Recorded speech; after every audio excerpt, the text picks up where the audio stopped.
Bien le bonjour et bienvenue sur ma chaîne Au Boudoir de Candy Shy. Aujourd'hui pour faire une gazette, on va parler de 3 lectures.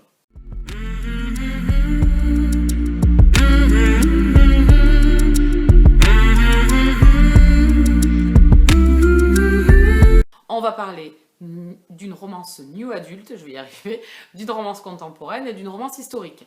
Le tout premier dont je vais parler, c'est Nos chemins de travers de Georgia Caldera aux éditions J'ai lu. C'est une romance new adulte entre un jeune homme qui s'appelle Louis, qui est en fait le beau gosse de l'école, riche, qui a tout pour lui, exécrable, et Emma, donc une jeune fille beaucoup plus introvertie, un peu effacée.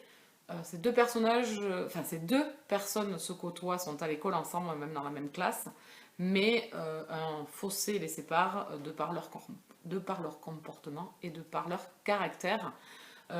Il arrive un événement tragique, on va dire, qui va modifier la donne et modifier le fait que ces deux personnages ne se côtoyaient absolument pas. Donc, du coup, même s'ils étaient à quelques mètres l'un de l'autre. En plus, Emma a des griefs contre Louis de par son comportement, et en plus le jeune homme aura été fort désagréable avec elle dans sa vie quand elle était un peu plus jeune. Donc du coup, elle lui en tient toujours rigueur, surtout que c'est devenu quelqu'un de très fermé. Et en fait, au fil des pages, ces deux personnages vont changer, vont évoluer, dû aux difficultés qu'ils rencontrent chacun dans leur vie, et on va les suivre. Donc du coup, dans ce premier opus, puisque c'est une duologie, à la fin, bien évidemment, on a un événement qui vient tout bouleverser, même si les choses, peut-être, s'étaient un peu aplanies dans la vie de chacun. Leur relation est toujours tumultueuse. Ils ont du mal à se comprendre, à s'apprivoiser. C'est un roman que j'ai bien aimé, j'ai passé un bon moment. J'ai lu, moi, les Georgia Caldera dans la partie fantastique, et j'ai préféré, bien évidemment, ces univers où elle sait vous transporter. Ici, on retrouve sa plume, on retrouve ses personnages bien travaillés, avec du caractère, vraiment qui évolue, où on part de loin avec les personnages et où au fil des pages, on évolue vraiment. Donc j'ai passé un bon moment de lecture. Le fait que les personnages soient un peu jeunes m'a peut-être un peu... pas dérangé, mais je pense qu'aujourd'hui, je suis moins à l'écoute de personnages jeunes, peut-être. Ou alors, je sais pas, c'est des périodes aussi qui font que. J'ai lu Off Campus, vous voyez, j'ai bien aimé, mais je suis passée à côté. J'ai lu Jack Ronover avec la saga avec les tatoués, là, je sais plus, Rule et tout ça, là, je sais plus le nom. Donc, du coup, c'est des new adultes, je passe de bons moments, mais il me manque toujours quelque chose. Alors, ici, Georgia Caldera sait parfaitement vous emmener dans son histoire.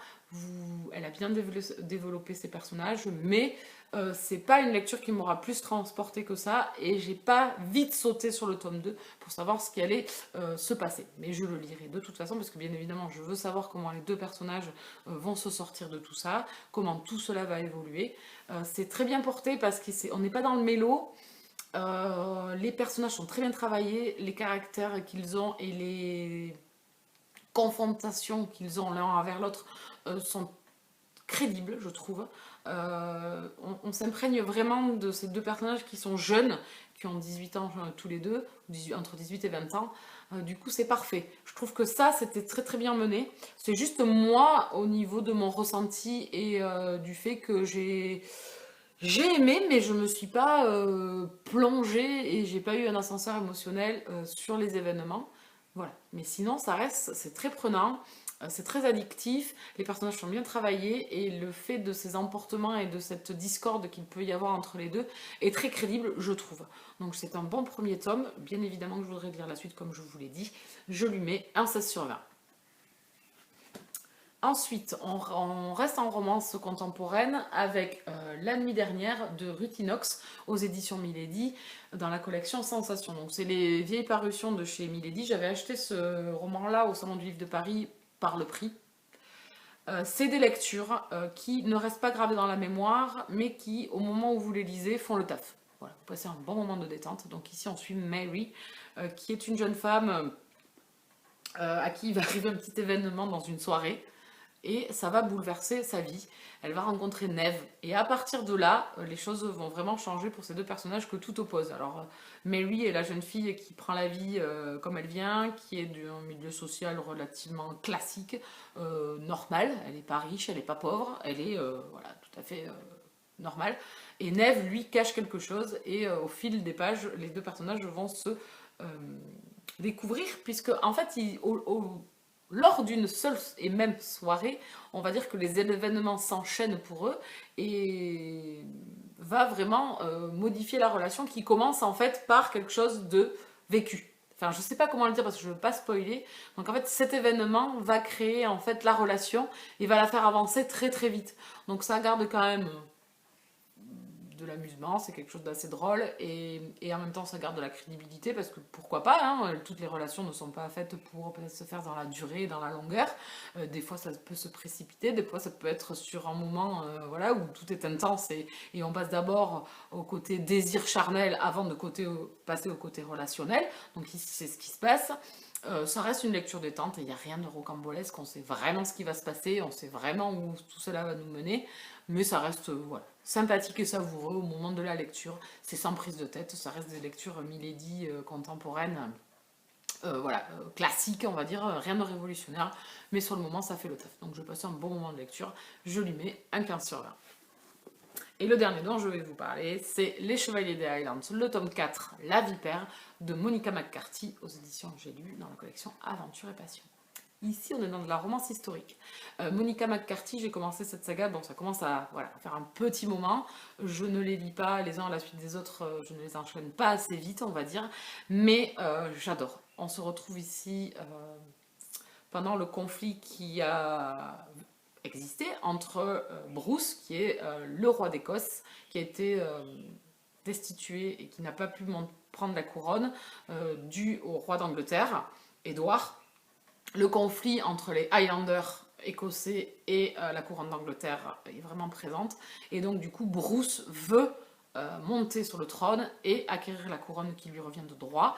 Pour ça, en fait, il fait appel à des guerriers, donc, qui font partie de sa garde rapprochée, on va dire. On a 12 ou 13, je sais plus, 12 ou 13 chevaliers qui vont en fait être les guerriers secrets de Bruce et qui vont frapper des zones stratégiques durant le conflit pour essayer que Bruce retrouve sa couronne, comme je vous le disais. Et donc, au fil des années, on suit ces personnages, puisque c'est sur une longue durée, puisque le conflit a duré quand même quelques années. Bruce, sa femme, et quelques personnes de son entourage ont été emprisonnées. Donc d'ici, on refait un bond temporel en arrière. Dans les 3 premiers tomes, on avait suivi 3 chevaliers. Ici, on va suivre Lachlan, donc qui est la vipère, puisque chacun des chevaliers qui font partie de la garde rapprochée de Bruce ont un nom, un pseudonyme pour éviter de les compromettre et qu'on sache qui ils sont. Donc ils tapent vraiment, ils frappent dans le plus grand secret. On ne sait pas qui sont ces chevaliers, en fait, c'est Highlander. Et donc du coup, voilà, ça c'est l'histoire globale, et dans chaque histoire, en fait, on va suivre un couple mis en avant. Ici, donc c'est Lachlan et Isabella, que l'on va suivre donc sur plusieurs années, sur plusieurs moments où ils vont se croiser. Lachlan étant vraiment un guerrier, il n'a toujours pensé qu'à ça, et en fait, il se bat contre de l'argent. En fait, on ne sait pas pourquoi, on le sait au fil des pages, maintenant ici dans son tome à lui, mais en fait, il a rallié en fait les chevaliers juste pour l'argent, donc du coup ça fait un peu conflit avec ses partenaires, et en même temps avec la jeune femme pour qui il a un petit penchant. Donc c'est un personnage que j'ai adoré, Lachlan. Et c'est une romance que j'ai vraiment adorée parce qu'Isabella a vécu des choses traumatisantes. Elle a été emprisonnée, elle a vécu des choses très très fortes. Donc ça on le sait dans les tomes précédents en fait, et on la retrouve ici que dans le tome 4. Donc elle a vécu vraiment des années vraiment douloureuses et difficiles. Elle a dû couper les ponts avec des gens qu'elle a aimés parce qu'elle était mariée à un chevalier anglais et elle est écossaise. Donc du coup elle est en plus vraiment tiraillée par son statut de femme mariée et par également ses racines qui sont ses racines Highlander. Hein. Donc du coup c'est un personnage qui ne se laisse pas faire, qui a vécu des choses difficiles, mais qui garde toujours vraiment un fort caractère. J'ai adoré leur relation, j'ai adoré la romance, donc moi c'est un tome 4 que j'ai vraiment fortement apprécié. Lachlan va se hisser dans les personnages préférés pour l'instant. Moi j'en ai eu que 4, donc j'ai hâte de poursuivre parce qu'il y en a certains quand même qui m'ont tapé beaucoup dans l'œil et j'ai hâte de lire leur tome. Donc voilà, c'est une grande réussite encore une fois avec ce tome 4. Monica McCarthy sait en même temps mélanger ce conflit qu'il y a eu entre la couronne d'Angleterre et la couronne d'Écosse. Et en même temps, les romances qu'elle gère super bien. Pour l'instant, elles sont toutes les 4 différentes, donc c'est ça qui est bien aussi. Mais à chaque fois, ces chevaliers veulent faire passer leur devoir avant leur relation personnelle et au détriment des gens qu'ils aiment. Donc du coup, pour moi, ça a été encore une réussite. Je vous conseille, si vous aimez la romance historique ou la romance en général, je vous conseille vraiment de taper dans ces chevaliers parce que vraiment c'est topissime, c'est chaud bouillant. On a des personnages vraiment, les personnages masculins sont forts, avec de forts caractères et en même temps des choses qui nous font craquer par moments. On a des personnages féminins très très forts, donc je vous le conseille fortement. Je lui mets un 18 sur 20. On a fait le tour des 3 lectures dont je voulais vous parler. Elles datent déjà depuis pas mal de temps, mais il fallait que je vous en parle. C'est chose faite, c'est 3 bonnes lectures. Les Chevaliers des Highlands, j'ai hâte de poursuivre parce que bon, je laisse traîner, mais en fait j'ai d'autres tomes déjà dans ma pile à lire, donc il faudrait que je me les cale assez régulièrement, chose que je ne fais pas, et c'est bien dommage parce que c'était vraiment trop bien ce tome 4. Je vous laisse là, n'hésitez pas à vous abonner sur la chaîne si vous vous installez, restez avec moi. N'hésitez pas à mettre un petit pouce si vous avez aimé la vidéo, et surtout si vous vous abonnez, n'hésitez pas à faire cliquer la petite cloche, si vous serez en fait averti des publications que je fais sur ma chaîne, comme je suis relativement irrégulière. Voilà. En attendant, je vous laisse là, je vous souhaite à tous de bonnes lectures et je vous dis à très bientôt. Bisous câlins.